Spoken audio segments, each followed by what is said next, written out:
another episode of Accessibility. I'm your host Laura. I'm a white woman with bright blue hair, shaved on one side, wearing a plain black dress. Global Accessibility Awareness Day 2022 took place on May 20th, and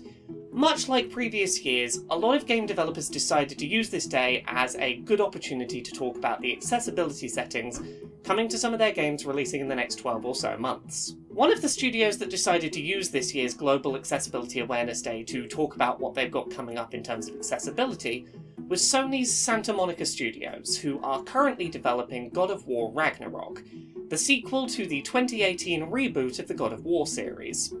While Santa Monica Studios themselves admit that this list of accessibility settings they're talking about today is not a full, complete, comprehensive list of all of the accessibility settings that will be in God of War Ragnarok when it releases later this year, I thought that now was a good time to look at the settings that they have announced and see how this is shaping up and how it perhaps might compare to other first-party Sony Studios releases over the last year or two. So today, on Accessibility, we're going to be talking about the currently announced accessibility settings for God of War Ragnarok. We're going to talk about which settings are present, which ones haven't yet been announced and currently seem like they might be missing, and we're going to talk about Sony's overall inconsistency with their first-party releases in terms of accessibility and which end of the spectrum God of War Ragnarok is currently looking like it might fall into. Recently, on Accessibility, we've talked a lot about the fact that PlayStation's first-party studios have a serious issue with inconsistency of accessibility offerings. While games like The Last of Us 2 offer incredibly robust support options for disabled players, the recently released Gran Turismo 7 lacked a lot of even the most basic settings we would have expected the game to offer. Thankfully, it seems that God of War Ragnarok is going to be a lot more comparable to The Last of Us 2, Spider-Man Miles Morales, and Ratchet & Clank Rift Apart than PlayStation's recent less accessible offerings. According to a post on Sony's PlayStation blog, God of War Ragnarok will keep in place all of the accessibility settings found in 2018's God of War, as well as adding 60 additional ways to adjust gameplay to better suit playstyle and accessibility needs. Several features which were not present in the PS4 release of God of War when it launched, but were added to the game's PC release, such as auto-sprint functionality, a persistent center screen reticle, and toggle options for aiming and blocking to replace button holds, will be carried over into Ragnarok on consoles. In terms of subtitles, Ragnarok seems to offer a lot of new customization options, both for visual layout as well as function.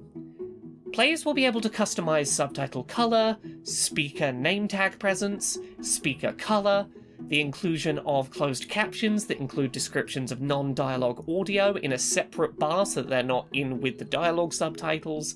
direction indicators for audio, subtitle size and background options, and subtitles specifically designed to help deaf players navigate puzzles designed around audio cues. Ragnarok will also incorporate options for altering text and icon size, more robust controller remapping, support for Sony's high contrast mode, navigation assist tools, and traversal assistance tools for things like improved ease of jumping.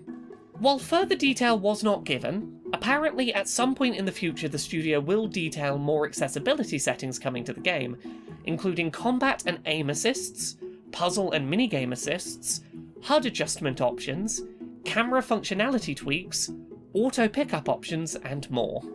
There are some questions I currently have about the accessibility settings support detailed for God of War Ragnarok, which I really hope we see answered before the game ultimately releases.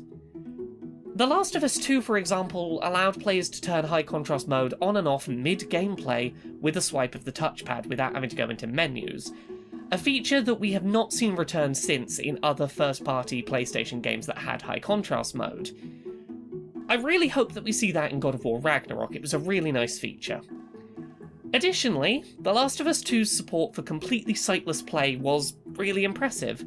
as was Ratchet & Clank Rift Apart, allowing the game speed to be altered incrementally. Hopefully we see some of these features announced for Ragnarok, as they really helped to improve playability in the games they were first introduced in. Lastly, in a welcome move, God of War Ragnarok also has a trailer currently available online with official audio narration of on-screen visual elements.